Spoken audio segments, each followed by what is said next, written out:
ॐ अरुणां करुणातरङ्गिताक्षीं धृतपाशाङ्कुशबाणचापहस्ताम् अणिमादिभिरावृतां मयूखैरहमित्येव विभावये भवानी। देवी चामुंडा चंड एवं मुंडेर छिन्न मुंड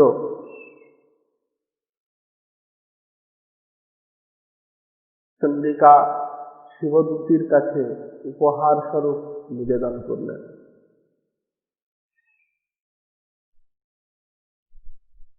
देवी चंडिका बोलें तुम्हार नाम होबे आज थेके चामुंडा। देवी चामुंडा बोलছেন এই যুদ্ধ যজ্ঞে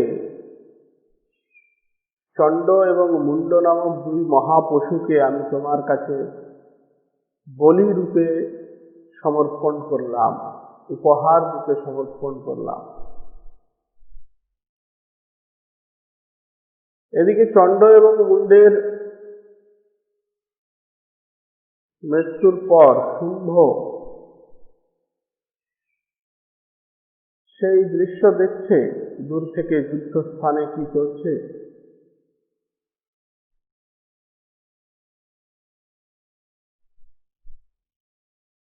সে তখন নতুন করে আবার সৈন্য সজ্জা করে যুদ্ধক্ষেত্রে পাঠানোর ব্যবস্থা করল।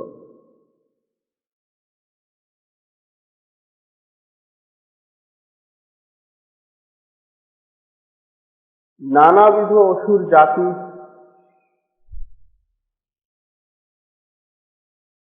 সৈনিকদের যুদ্ধক্ষেত্রে পাঠানো হলো। কম্বু,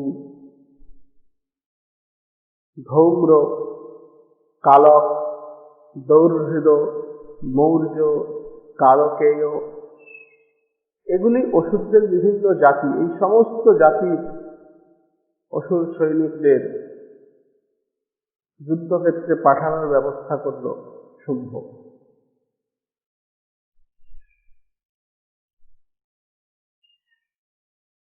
যুদ্ধ শুরু হলো। শ্রী শ্রী চণ্ডিকা, তার বাহন সিংহ এবং দেবী চামুন্ডা।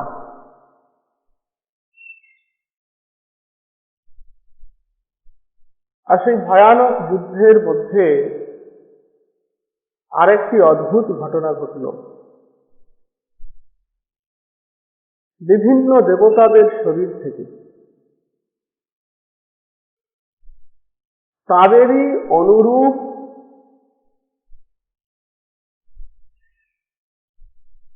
রূপ, ভূষণ, বাহন বিশিষ্ট, আকার, ভূষণ, বাহন বিশিষ্ট দেবীদের আবির্ভাব ঘটল।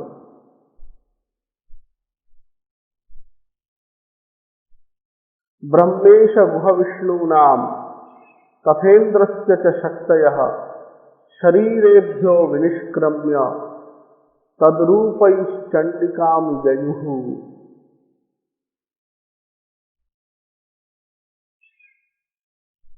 ব্রহ্মার শরীর থেকে তার শক্তি নির্গত হয়ে এক নারী মূর্তি ধারণ করলো, ঠিক যেমনটি ব্রহ্মার আকার তেমনটি, চতুর্মুখ, হাতে কমণ্ডলু এবং অক্ষসূত্র, হংসচিহ্নিত বিমানে আরূঢ়।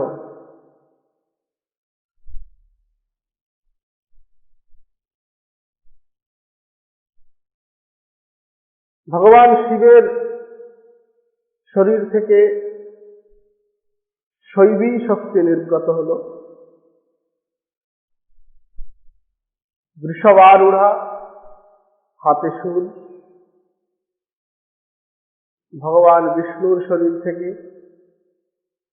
বৈষ্ণবী শক্তি, শঙ্খ চক্র গদা পদ্ম হস্তে, গরুড়ের উপর উপবিষ্টা।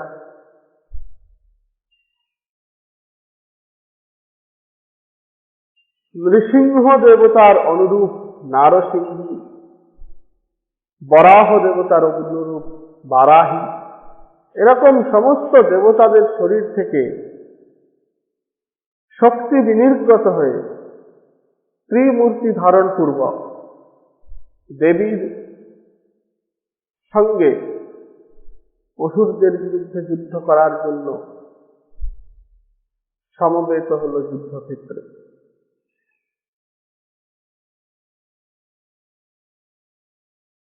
তারা নিজেদের নিজেদের শক্তি অনুসারে, নিজেদের নিজেদের স্বভাব অনুসারে যুদ্ধ করতে শুরু করলেন।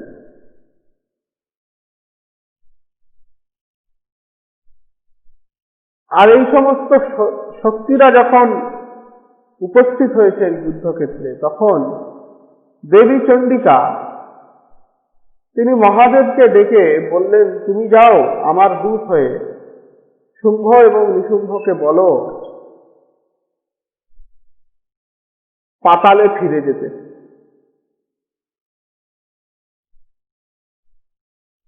যে সমস্ত দেবতার অধিকার তারা হরণ করেছে, তাদের সেই অধিকার ফিরিয়ে দিতে বলো, আর তাদেরকে পাতালে যেতে বলো যদি তারা বাঁচতে চায়। শিবকে দূত রূপে প্রেষণ করেছিলেন দেবী, সেজন্য তিনি শিবদূতী নামে খ্যাত হলেন।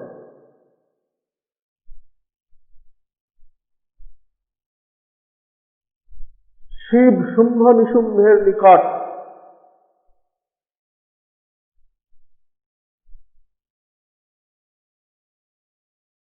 দেবীর বার্তা নিয়ে গেলেন। বলদর্পে দর্পিত শুম্ভ নিশুম্ভ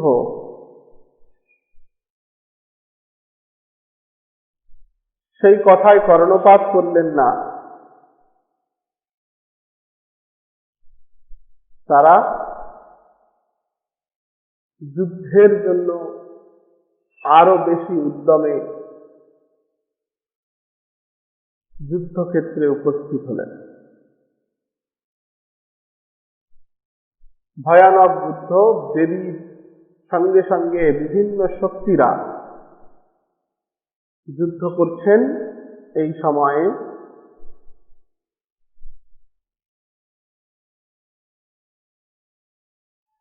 রক্তবীজ নামক এক মহাসুর শুম্ভ নিশুম্ভের সেনাপতি, সে যুদ্ধ করতে এলো। তার বৈশিষ্ট্য ছিল, তার শরীর থেকে রক্তবিন্দু মাটিতে পড়া মাত্র সেই রক্তবিন্দু থেকে তারই সমান আকার বিশিষ্ট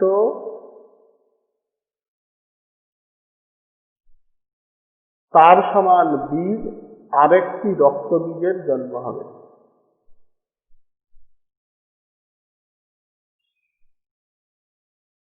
রক্তবীজ এসে প্রথম যার সঙ্গে যুদ্ধ শুরু করলো, যাকে আক্রমণ করলো, সে ঐন্দ্রী শক্তি, ইন্দ্র দেবতার মতো তার আকার, ঐরাবতের উপর উপবিষ্টা তিনি, হাতে বজ্র। রক্তবীজ একটি গদা নিয়ে ঐন্দ্রী শক্তিকে আক্রমণ করেছেন, ঐন্দ্রী দেবীকে আক্রমণ করেছেন। ঐন্দ্রী তার বজ্র দিয়ে রক্তবীজকে আঘাত করা মাত্র শরীর থেকে প্রচুর রক্তস্রাব হতে শুরু করলো রক্তবীজের, আর প্রত্যেকটি রক্তবিন্দু থেকে এক একটি করে রক্তবীজের উৎপত্তি যুদ্ধক্ষেত্রে অবাক বিস্ময়ে সকলে দেখতে লাগলো। এবং সেই রক্তবীজরাও বিভিন্ন শক্তির সঙ্গে যুদ্ধে নিরত হল।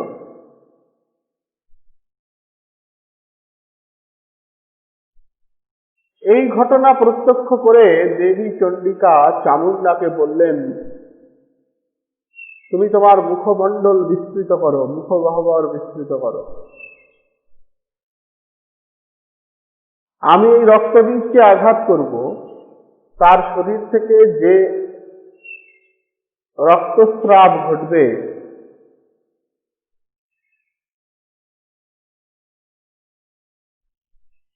সেটা তুমি তোমার মুখের মধ্যে গ্রহণ করবে। মচ্ছস্ত্রপাত সম্ভূতান রক্তবিন্দূন মহাসুরান রক্তবিন্দো প্রতিচ্ছত্বম বক্ত্রেণানেন বেগিনা ভক্ষয়ন্তি চররণে তদুৎপন্নান মহাসুরান এবমেষ ক্ষয়ম দৈত্য ক্ষীণরক্তো গমিষ্যতি। তুমি রণাঙ্গনে রক্তবীজের শরীর থেকে যে রক্তপাত হচ্ছে সেটা পান করতে করতে ঘুরে বেড়াও, এইভাবে রক্তবীজ এক সময় রক্ত শূন্য হয়ে পড়বে। দেবী কালী ঠিক তাই করলেন। দেবী চণ্ডিকা রক্তবীজের উপর শূল দিয়ে আঘাত করা মাত্র তার শরীর থেকে যে রক্তস্রাব হতে শুরু করলো, দেবী চামুণ্ডা সেই রক্ত নিজের মুখমণ্ডলের মধ্যে, নিজের মুখগহ্বরের মধ্যে গ্রহণ করলেন, জিভ দিয়ে চেটে নিলেন। আর দেবী চামুণ্ডার মুখের মধ্যে যে নতুন নতুন রক্ত বীজের আবির্ভাব, তাদেরকেও দেবী চিবিয়ে খেয়ে ফেললেন।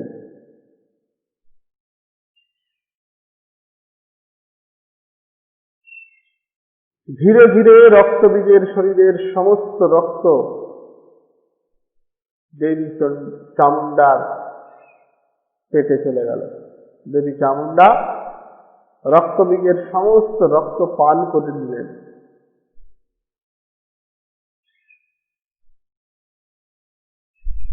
রক্তবীজের পতন ঘটল।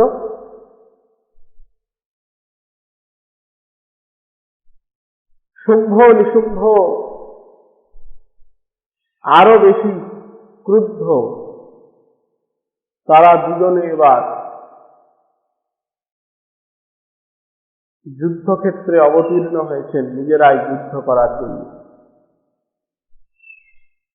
দুজনে একসঙ্গেই দেবীকে আক্রমণ করলেন। নিশুম্ভ ধনুর্বাণ নিয়ে দেবীর উপর আক্রমণ করলেন।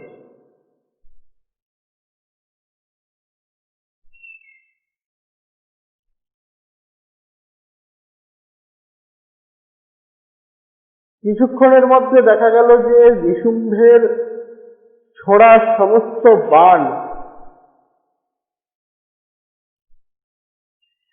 বিরাট বড় মেঘখণ্ডের থেকে যেমন জলকণা, অজস্র জলকণা বর্ষিত হয়, তেমন ভাবে দুই পক্ষ থেকেই বাণ বর্ষিত হচ্ছিল, তীর বর্ষিত হচ্ছিল। কিছুক্ষণ পরে দেখা গেল দেবীর তীরের আঘাতে নিশুম্ভের সমস্ত তীর খণ্ড বিখণ্ড হয়ে গিয়েছে। নিশুম্ভ তখন একটি তরোয়াল এবং ঢাল নিয়ে দেবীকে আক্রমণ করে।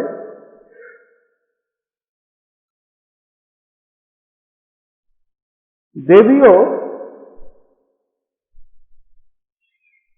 একটি চক্রের সাহায্যে তার এই ঢাল এবং তরোয়াল কেটে ফেলেন।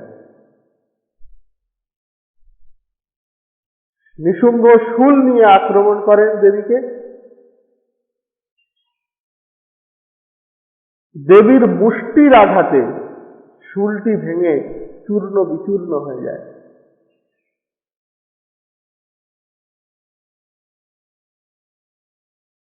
নিশুম্ভ গদা নিয়ে আক্রমণ করে। দেবীর শূলের আঘাতে গদা ভেঙে যায়। নিশুম্ভ কুঠার নিয়ে আক্রমণ করে। দেবীর ধনুর্বাণের প্রয়োগে নিশুম্ভ কুঠার সহ মূর্ছিত হয়ে মাটিতে পড়ে যায়। নিশুম্ভকে মূর্ছা যেতে দেখে শুম্ভ ততোধিক বেগে দেবীকে আক্রমণ করেন।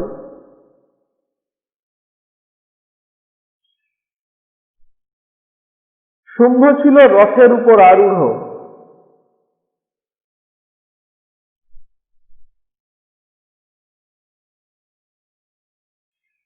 শুম্ভ যখন যুদ্ধ করতে এলো,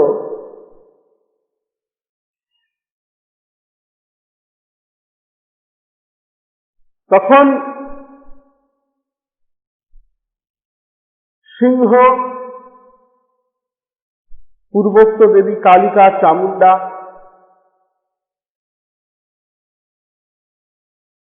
তারাও শুম্ভকে আক্রমণ করে বসল।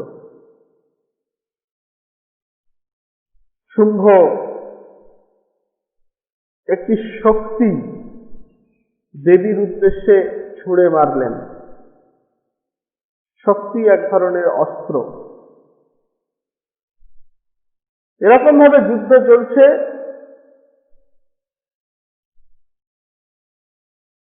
যুদ্ধ চলাকালীন দেবী একটি শূল দিয়ে শুম্ভকে আঘাত করলেন। শুম্ভ মূর্ছিত হয়ে মাটিতে পড়ে গেল। দেবী তখন প্রচন্ড হুঙ্কার দিয়ে উঠলেন, আর সেই হুঙ্কারে নিশুম্ভ যে আগে মূর্ছিত হয়ে পড়ে গিয়েছিল সে পুনরায় জেগে উঠল।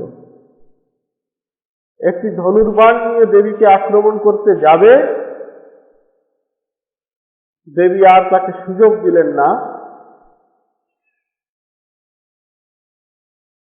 নিশুম্ভ তখন নিজের সহস্র হস্ত বিস্তার করেছে, 1000 হাত বিস্তার করে দেবীকে আক্রমণ করতে আসছে। দেবী আর সুযোগ দিলেন না, তার হৃদয়ে শূল দিয়ে আঘাত করলেন।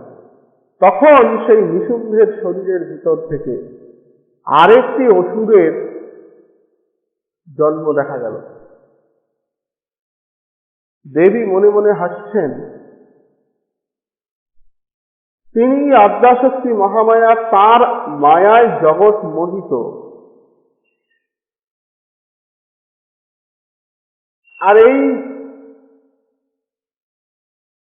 নিশুম্ভ সেই মায়ার দ্বারা তাকে পরাস্ত করতে চাইতে দেখে দেবী স্মিত হাস্য করে নিশুম্ভের শরীরের ভিতর থেকে যে নতুন একটি অসুরের জন্ম হয়েছিল তার মুণ্ডচ্ছেদ করলেন। নিশুম্ভ যুদ্ধক্ষেত্রে প্রাণহীন হয়ে পতিত হল। স্বাভাবিকভাবে নিশুম্ভকে মৃত দেখে প্রাণপ্রিয় ভ্রাতা শুম্ভ আরো বেশি ক্রুদ্ধ হয়ে উঠল। সে দেবীকে বলছে, বলাবলেপ দুষ্টে ত্বম মা দুর্গে গর্বমাবহ, বলদর্পে দর্পিতা হে দুর্গা। তুমি গর্ব করো না, তোমার নিজের কোনো ক্ষমতাই নেই, তুমি তো অন্যদের সাহায্য নিয়ে যুদ্ধ করছো। যে সমস্ত শক্তিরা ব্রহ্মাণী, রৌদ্রী, বৈষ্ণবী, ঐন্দ্রী, নারসিংহী, বারাহী প্রমুখ দেবীর সঙ্গে দেবীর হয়ে যুদ্ধ করছিলেন, তাদের উদ্দেশ্য করে শুম্ভ বলছেন। দেবী বললেন, আরে মূর্খ,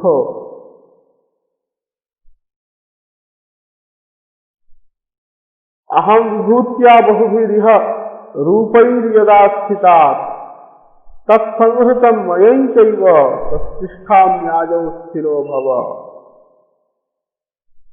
একৈবাহম জগৎযত্র দ্বিতীয়া কা মমাপর। আরে জগতে আমি একাই আছি, দ্বিতীয় আর কে আছে? এই যে যাদেরকে তুমি দেখছো এরা সব আমারই বিভূতি, ভিন্ন ভিন্ন রূপে প্রকটিত। তবু তোমার মনস্তুষ্টির জন্য দেখো আমার শরীরের মধ্যে এই সমস্ত শক্তিরা বিলীন হয়ে যাবে। শুম্ভ অবাক বিস্ময়ে প্রত্যক্ষ করলেন, যারা এতক্ষণ ধরে ভিন্ন ভিন্ন রূপ ধারণ করে যুদ্ধ করছিল তারা সকলে দেবী দুর্গার শরীরে বিলীন হয়ে গেল। শুম্ভের সঙ্গে যুদ্ধ শুরু হলো। খানিকক্ষণ যুদ্ধ চলার পর দেখা গেল যে শুম্ভের সমস্ত অস্ত্র, রথ, সারথি সমস্ত ধ্বংস হয়ে গেছে। শুম্ভের সঙ্গে তখন দেবীর নিযুদ্ধ শুরু হলো। খালি হাতে লড়াই।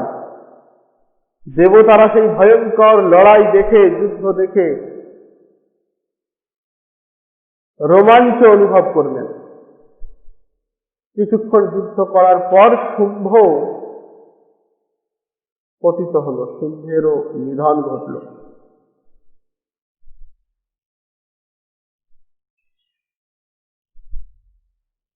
শুম্ভের মৃত্যুর সঙ্গে সঙ্গে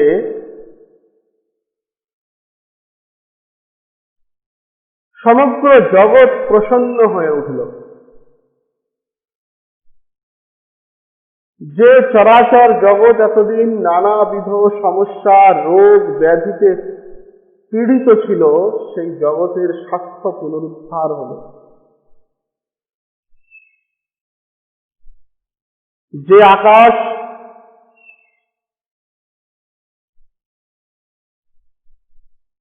ভয়ানক উৎপাতের চিহ্নস্বরূপ কৃষ্ণবর্ণ মেঘে ঢেকেছিল, বড় বড় উল্কা পিণ্ডের দর্শন দেখা দিচ্ছিল আকাশে, সেই আকাশ নির্মল হয়ে গেল।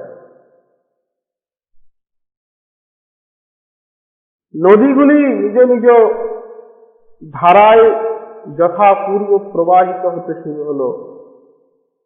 দেবতারা সকলে আনন্দিত চিত্তে দেবীর জয়গান করতে শুরু করলেন। গন্ধর্বরা ললিত গীত গাইতে শুরু করলেন। অপ্সরাগণ ললিত নৃত্য এবং বাদ্যে ত্রিভুবন পরিপূর্ণ করল। অত্যন্ত শীতল, পবিত্র, সুন্দর, আনন্দপ্রদ বায়ু প্রবাহিত হল। সূর্যের ছটায় দিক বিদিক প্রকাশিত হল। গৃহে গৃহে যজ্ঞাগ্নি পুনরায় প্রজ্বলিত হল। সমগ্র জগতের অবস্থা পাল্টে গেল।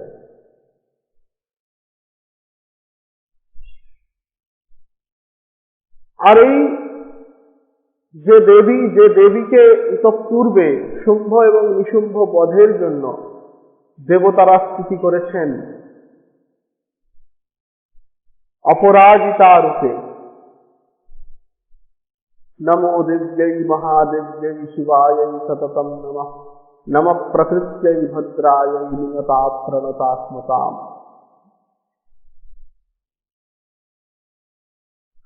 যে দেবী সাত্ত্বিক, রাজসিক এবং তামসিক রূপে প্রকাশিত,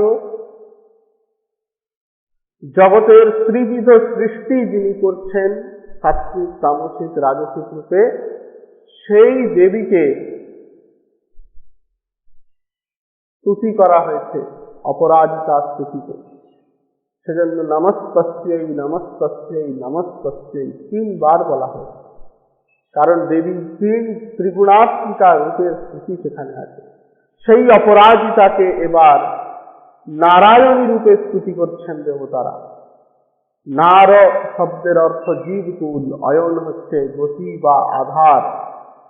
এই সমগ্র জীবকুলের যিনি আধার স্বরূপিণী, সেই নারায়ণীর স্তুতিতে দেবতারা এবার নিরত হচ্ছেন।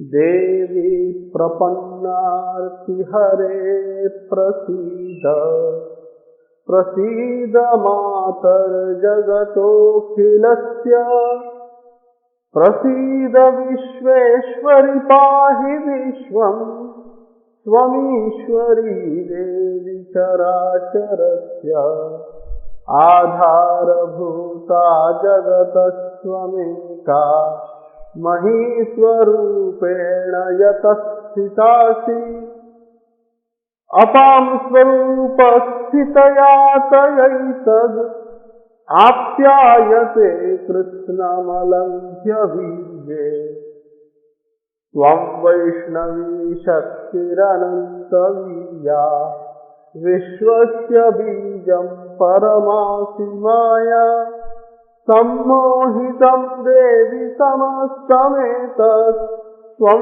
বৈ প্রসন্না ভুবি মুক্তিহেতুঃ, বিদ্যা সমস্তাস্তব দেবী ভেদা, শ্রিয়ঃ সমস্তাঃ সকলা জগৎসু, ত্বয়ৈকয়া পূরিতমম্বয়ৈতৎ, কাতে स्तुतिस्तव्य परा परोक्तिः, सर्वभूतायदा देवी स्वर्गमुक्तिप्रदायिनी, त्वं स्तुता स्तुतये का वा भवन्तु परमोक्तयः, सर्वस्य बुद्धिरूपेण जनस्य विधि संस्थिते स्वर्गापवर्गदे देवी नारायणि नमोस्तुते कलाकाष्ठादिरूपेण परिणामप्रदायिनि विश्वस्योपरतौ शस्ये नारायणि नमोस्तुते सर्वमङ्गलमङ्गल्ये शिवे सर्वार्थसाधिके शरण्ये त्र्यम्बके गौरी नारायणि नमोस्तुते सृष्टिस्थितिविनाशानां शक्तिभूते सनातनि गुणाश्रये गुणमयी नारायणि नमोस्तुते शरणागतदीनार्थपरित्राणपरायणे सर्वस्यार्तिहरे देवी नारायणि नमोस्तुते हंसयुक्तविमानस्ते ब्रह्माणि रूपधारिणि कौशाम्बक्षरिके देवी नारायणि नमोस्तुते त्रिशूलचन्द्राहिधरे महावृषभवाहिनि माहेश्वरी स्वरूपेण नारायणि नमोस्तुते मयूरकुक्कुटवृते महाशक्तिधरे नखे कौमारी रूपसंस्थाने नारायणि नमोस्तुते शङ्खचक्रगदा शार्ङ्गगृहीत परमायुधे प्रसीद वैष्णवी रूपे नारायणि नमोस्तुते गृहीतोग्रमहाचक्रे दंष्ट्रोद्धृतवसुन्धरे वराहरूपिणी शिवे नारायणि नमोस्तुते नृसिंहरूपेणोग्रेण हन्तुं दैत्यान् कृतोद्यमे त्रैलोक्यत्राणसहिते नारायणि नमोस्तुते किरीटिनी महावज्रे सहस्रनयनज्वले वृत्रप्राणहरे चैन्द्रि नारायणि नमोस्तुते शिवदूती स्वरूपेण हतदैत्यमहाबले घोररूपे महारावे नारायणि नमोस्तुते दंष्ट्राकरालवदने शिरोमाला विभूषणे चामुण्डे मुण्डमथने नारायणि नमोस्तुते लक्ष्मीलज्जे स्वदा लक्ष्मीलज्जे महाविद्ये श्रद्धे पुष्टिस्पदे ध्रुवे महारात्रि महाविद्ये नारायणि नमोस्तुते मेधे सरस्वती वरे भूतिवा भ्रमितामसि नियते त्वं प्रतिदेशे नारायणि नमोस्तुते सर्वस्वरूपे सर्वेशे सर्वशक्तिसमन्विते भयेभ्यस्त्राहिनो दुर्गे देवी नमोस्तुते एतत्ते वदनं सौम्यं लोचनत्रयभूषितं पातु नः सर्वभेदिभ्यः कात्यायनि नमोस्तुते ज्वालाकरालमत्युग्रम् अशेषासुरसूदनं त्रिशूलं पातु नो भीतेर्भद्रकाली नमोस्तुते हिनस्ति दैत्यतेजांसि स्वनेनापूर्यया जगत् सा घण्टा पातु नो देवी पापेभ्यो न स्तुतानिव असुरासृग्वसा पङ्कचर्चितस्ते करोज्ज्वलः शुभाय खड्गो भवतु चण्डिके त्वान्नता वयम्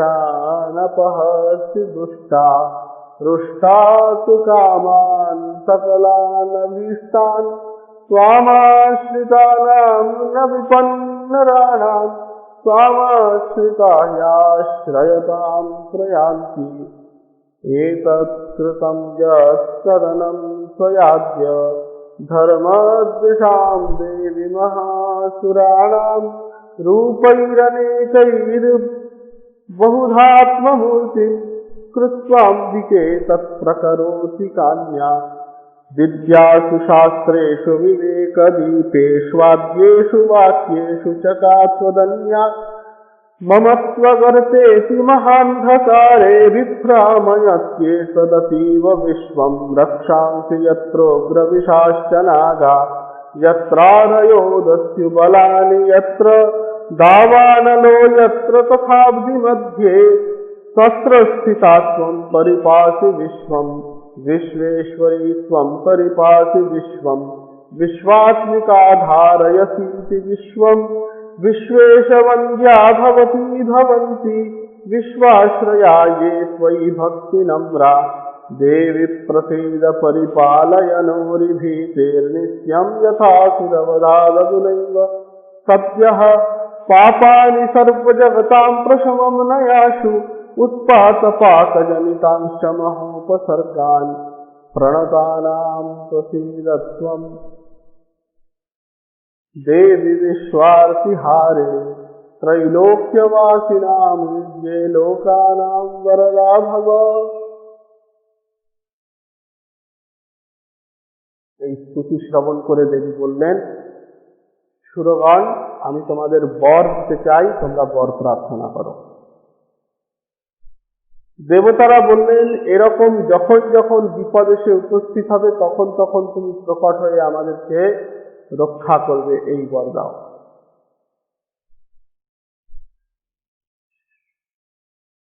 দেবী বললেন, তাই হবে। বৈবস্বত মন্বন্তরে দাপর যুগে শুম্ভ এবং নিশুম্ভ পুনরায় মর্তলোকে জন্মাবে অন্য শরীর ধারণ করে। সেই সময় আমি যশোদার গর্ভে জন্ম নেব যোগমায়া রূপে, বিন্ধ্যাচলে বাস করব এবং শুম্ভ নিশুম্ভকে বধ করব। সেই সময় শুম্ভ নিশুম্ভের সঙ্গে সহকার করতে আসা বৈপ্রচিত্ত দানবদেরকে আমি ভক্ষণ করব। তাদের রক্তে আমার দাঁতের রং হয়ে যাবে লাল, দাড়িমের কুসুমের মতো লাল। লোক আমাকে রক্তদন্তিকা নামে চিনবে।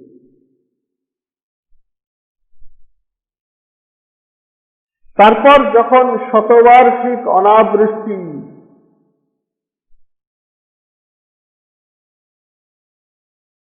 সমগ্র জগতের সমস্ত শস্য বিনষ্ট, মানুষের ভক্ষণের জন্য হাহাকার, সেই সময় মুনিরা আমার স্তুতি করবে। আমি মুনিদের সামনে উপস্থিত হব। আমার সারা শরীরে অজস্র চোখ, এই সমস্ত চোখ দিয়ে আমি মুনিদের দর্শন করব।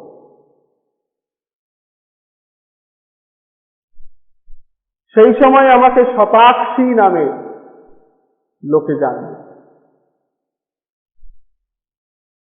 আর সেই একই মূর্তিতে আমি আমার সারা শরীরে নানাবিধ শাক সবজি শস্য ধারণ করব, যাতে জগতের সকলের ক্ষুধা নিবৃত্তি হয়। লোকে আমাকে শাকম্ভরী নামে অভিহিত করবে।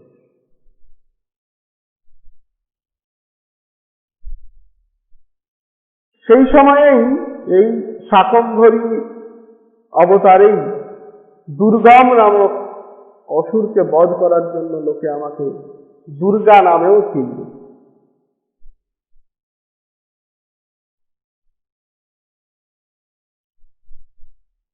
এরপর ঋষিদের রক্ষা করার জন্য পুনরায় অসুরদের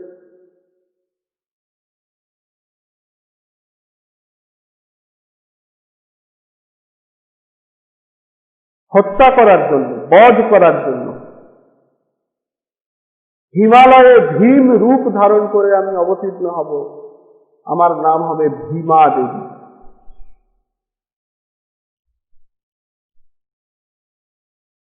অরুণ নামক এক অসুর, সে জগৎকে বড় পীড়িত করবে। তাকে বধ করার জন্য আমি ভ্রমরের রূপ ধারণ করব। আমাকে লোকে ভ্রামরী নামে চিনবে। ইত্থম যদা যদা বাধা দানবোত্থা ভবিষ্যতি তদা তদাবতী ইয়াহম করিষ্যাম নিঃসংশয়ম।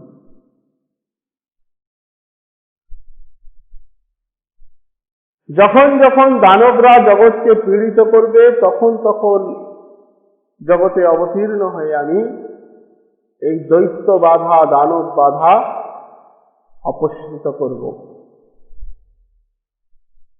এই কথা বলে দেবী আরো বলছেন, एभिस्तवैश्च मां नित्यं स्तोष्यते यः समाहितः तस्याहं सकलां बाधां नाशयिष्याम्यसंशयम्।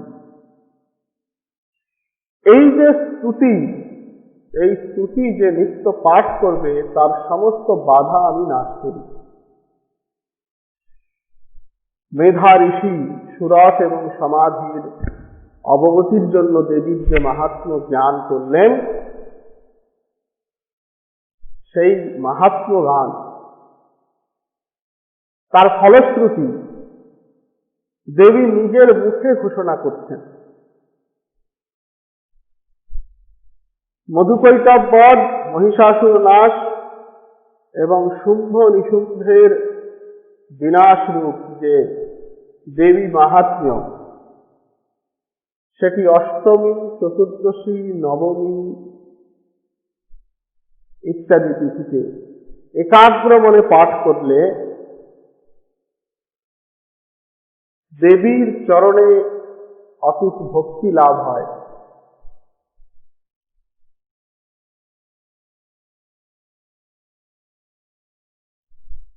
পাঠকের কোনো পাপ অবশিষ্ট থাকে না, সমস্ত পাপ দেবী বিনাশ করে। শত্রু ভয়, দস্যু ভয়, শস্ত্র ভয়, অগ্নি ভয় দূর হয়।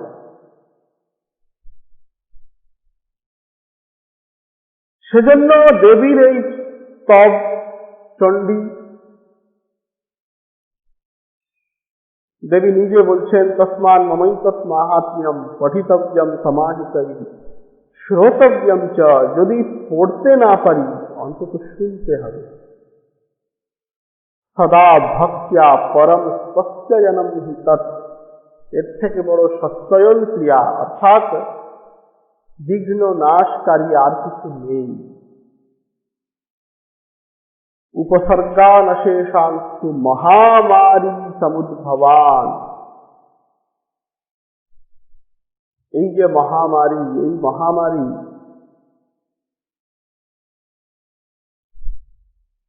দেবী নিজেই মহামারী রূপে আবির্ভূতা হন জগতের রক্ষার জন্য।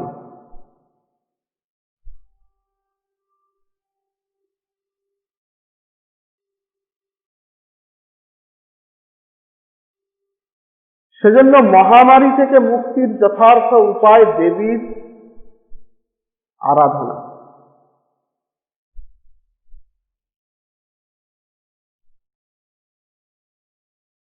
দেবী বলছেন, শরৎকালে মহাপূজা ক্রিয়তে যা চ বার্ষিকী তস্যাম মমৈতন মাহাত্ম্যম শ্রুত্বা ভক্তি সমন্বিতঃ সর্ববাধা বিনির্মুক্ত ধনধান্য সুতান্বিত মনুষ্য মত প্রসাদেন ভবিষ্যতি ন সংশয়ঃ।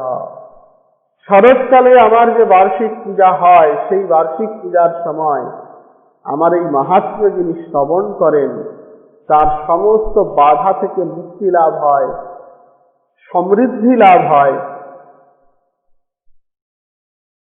আমার প্রসাদে তার সমস্ত দুঃখ দূরীভূত হয়, তার শত্রুগণ ক্ষয় হয়, সে অজাত শত্রু হয়, তার কল্যাণ হয়।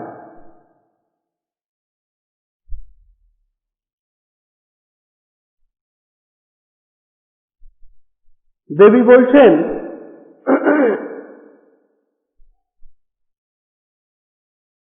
বিভিন্ন দৈত্যদেরকে যে নাশ করার কাহিনী, এই কাহিনী তিনি স্মরণ করবেন, শ্রবণ করবেন, পাঠ করবেন, তার আর শত্রু ভয় থাকে না, শত্রু তার কোনো ক্ষতি করতে পারে না। আর একদম শুরুতে ব্রহ্মা যে স্তুতি করেছিলেন, ত্বং স্বাহা ত্বং স্বধা ইত্যাদি, এই স্তুতি যে কোনো বিপ্রতীপ পরিস্থিতিতে, প্রতিকূল পরিস্থিতিতে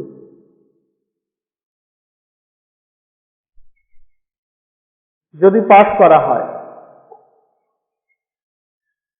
তাহলে সেই প্রতিকূল পরিস্থিতি থেকে দেবী উদ্ধার করেন।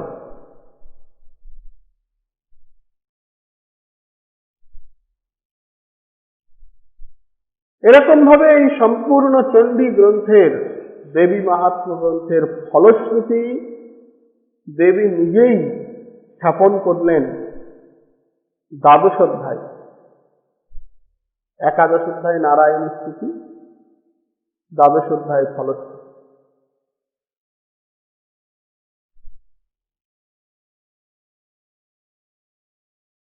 এবং তারপর দেবী অন্তর্হিত হলেন। ঋষি বলছেন,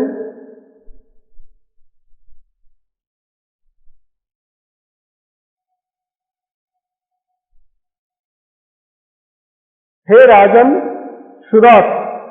সুরত রাজার প্রশ্নে মেধা ঋষি এই কাহিনীর অবতারণা করেছিলেন।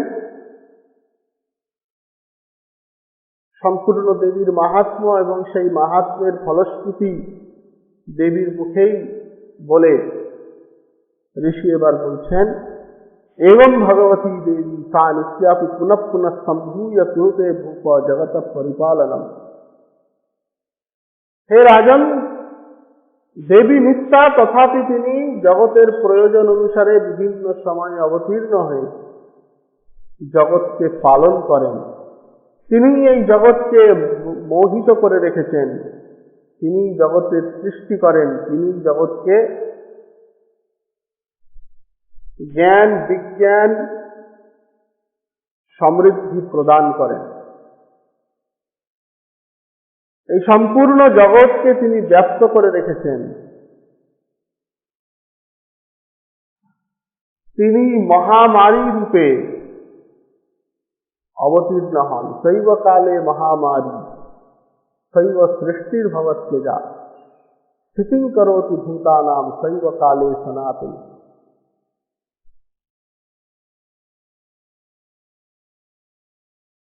দেবীকে নানাবিধ উপচারে পূজা করলে দেবী যেমন সন্তুষ্ট হন, তার থেকে বেশি সন্তুষ্ট হন যদি তার এই বাঙ্ময়ী স্তুতি চণ্ডী পাঠ করা হয়, শ্রবণ করা হয়।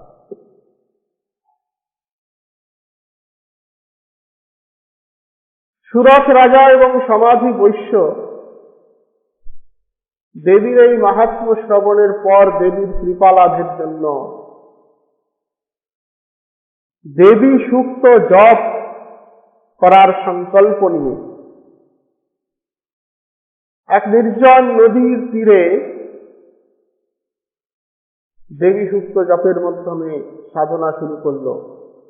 পরপর 3 বৎসর শরৎকালে বার্ষিক দুর্গা পূজার আয়োজন করল।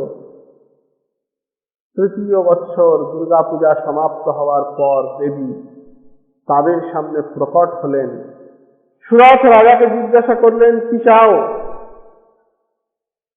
সুরথ বললেন, আমার যে রাজ্য কেড়ে নিয়েছে সেই রাজ্য ফেরত চাই, এবং অপর জন্মে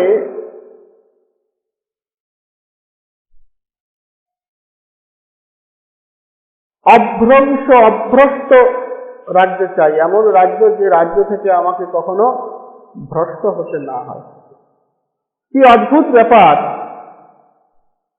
সুরথ রাজার মনে প্রশ্ন জেগেছিল সমাধি বৈশ্যকে দেখে,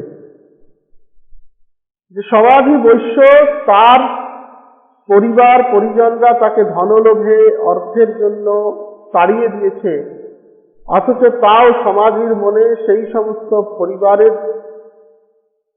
সদস্যদের প্রতি কি আকর্ষণ।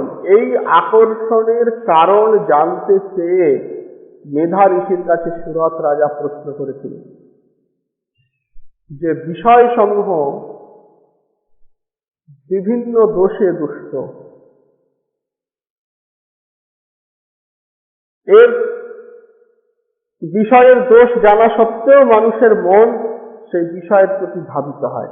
আর সেই সুরথ রাজাই রাজ্য প্রার্থনা করছেন। আর সমাধি বৈশ্য যে কিনা প্রথমে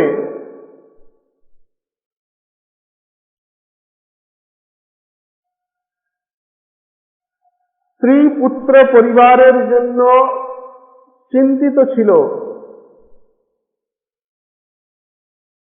সে এই দেবী মাহাত্ম্য শ্রবণের পর বৈরাগ্য লাভ করলো। দেবীকে বলল যে আমি যেন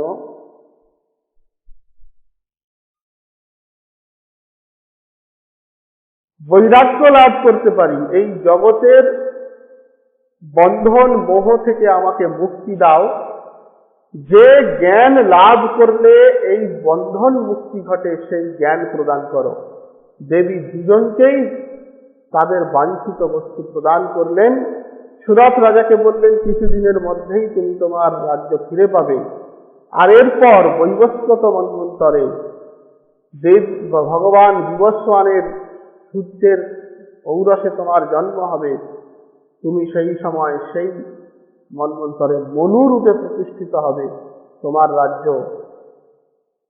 অবিভ্রষ্ট হবে। এই ঘটনা ঘটছে স্বারোচিষ মন্বন্তরে, দ্বিতীয় মন্বন্তরে। আর সেই মন্বন্তরে সুরথ রাজা, তিনি বর্তমানে আমরা যে মন্বন্তরে আছি সেই মন্বন্তরে মনু রূপে জন্মগ্রহণ করলেন। সমাধি বৈশ্য সমস্ত অজ্ঞান ধ্বংসকারী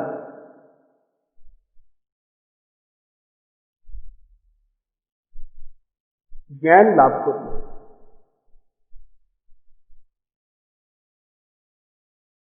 এইভাবে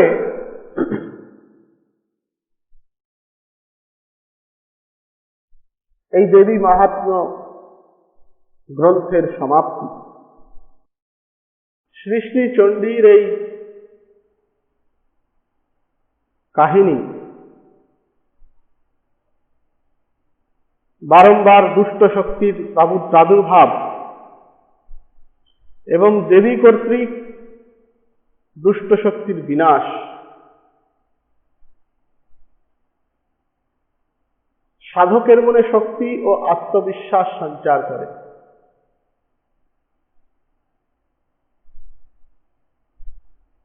ফলশ্রুতিতে বারংবার বলা হচ্ছে শত্রু নাশ। এই শত্রু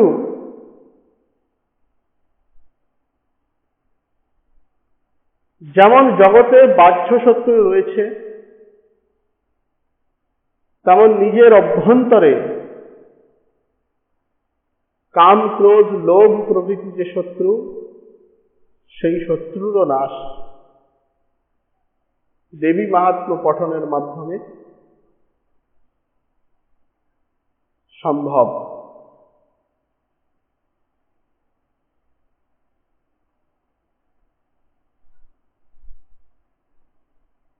সেজন্য এই গ্রন্থটি শ্রীমদ্ভাগবত গীতার মতোই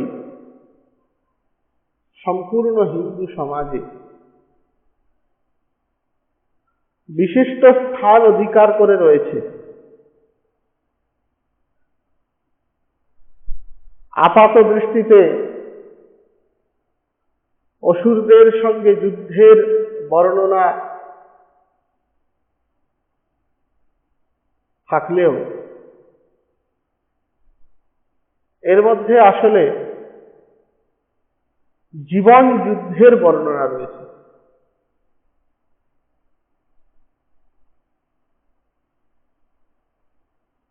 ব্যক্তি জীবনকে সুখী ও সুন্দর করে তোলা,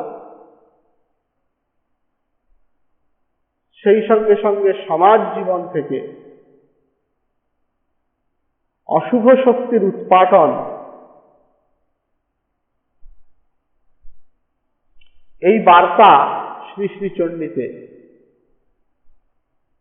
পুনঃ পুনঃ ফিরে আসে। দেবী সুরথ রাজাকে রাজ্য দান করলেন, সমাধি বৈশ্যকে জ্ঞান দান করলেন। মেধা ঋষি শুরুতেই বলেছেন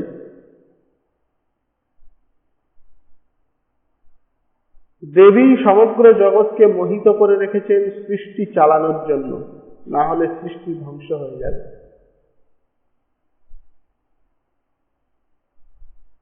আর সেই দেবী যদি চান তবে বন্ধন মুক্ত করে দিতে পারেন। যে কথা ঋষি প্রথম অধ্যায়ে প্রতিজ্ঞা করলেন, সেই প্রতিজ্ঞাত ক্রিয়া আমরা দেখতে পেলাম ত্রয়োদশ অধ্যায়ের শেষে, যেখানে সুরথ রাজাকে ঐহিক কামনা পূর্তির জন্য বরদান করছেন সমাধি বৈশ্যকে অজ্ঞান বন্ধন ছিন্ন করে জ্ঞান লাভের জন্য পরম তত্ত্ব লাভের জন্য আশীর্বাদ করছেন, বর প্রদান করছেন দেবী। সেজন্য বলা হয় শ্রী সুন্দরী সেবন তৎপরাণাম ভোগশ্চ মোক্ষশ্চ করস্থ এব। যারা দেবীর উপাসনা করেন তারা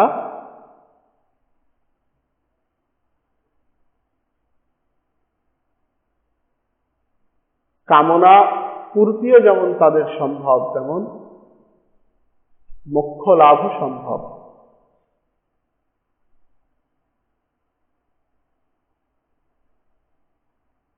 এই সম্পূর্ণ গ্রন্থ অধ্যয়ন করতে গেলে আমরা যদি একটা জায়গায় নজর দিই তাহলে দেখা যাবে দেবী পুনঃ পুনঃ আবির্ভূত হচ্ছেন তখন যখন এই আসুরি শক্তি সম্পন্ন ব্যক্তিরা ধর্মের উপর আঘাত হানছে।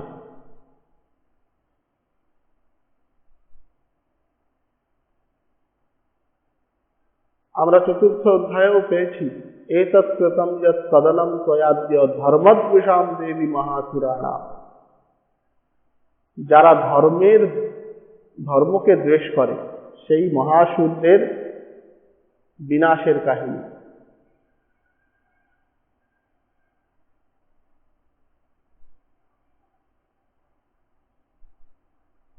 সেজন্য যারা ধর্মদ্বেষী তারাই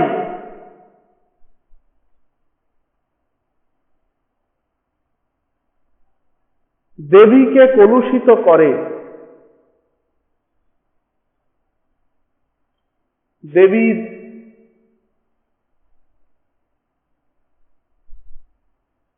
অশ্লীল চিত্র নির্মাণ করে,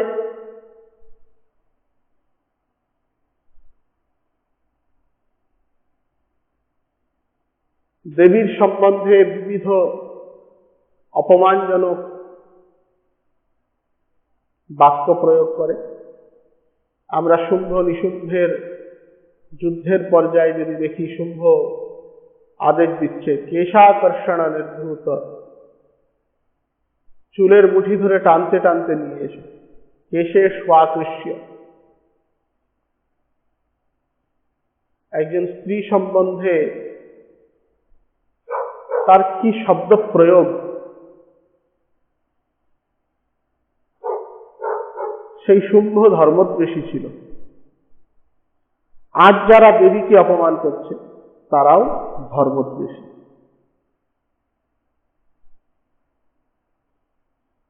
যেমন সমস্ত দেবতাদের শরীর থেকে শক্তি নির্গত হয়ে এই ধর্মদ্বেষীদের বিরুদ্ধে সংগ্রাম করেছিল, তেমন যারা বাস্তবিকই দেবীর পূজার অধিকারী, যারা দেবীর পূজা করতে চান, তাদেরকে এই ধর্মদ্বেষের বিরুদ্ধে, এই সামাজিক ব্যাধির বিরুদ্ধে যুদ্ধ করতে হবে, লড়াই করতে হবে। তবেই দেবী প্রসন্না হবেন। এইটি শ্রী শ্রী চণ্ডীর সামাজিক তাৎপর্য।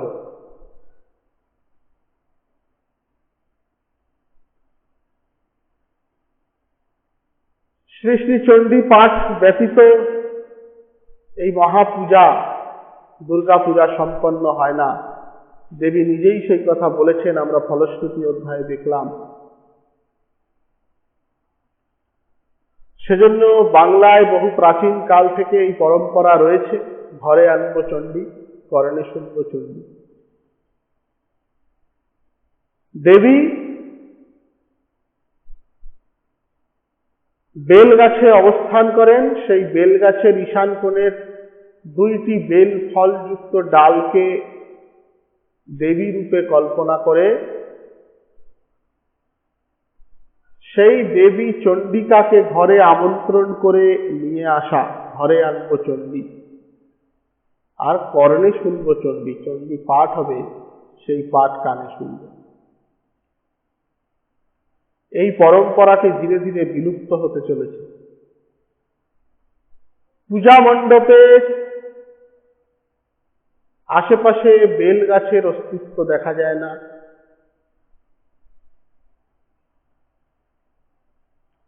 থিম লাইটিং আর ভিড়ের রোশনাই, তার মধ্যে চণ্ডী পাঠ কর্ণগোচর হয় না। পূজা তো উপলক্ষ মাত্র, মূল আড়ম্বর। এই পরিস্থিতির বদল ঘটানো প্রয়োজন।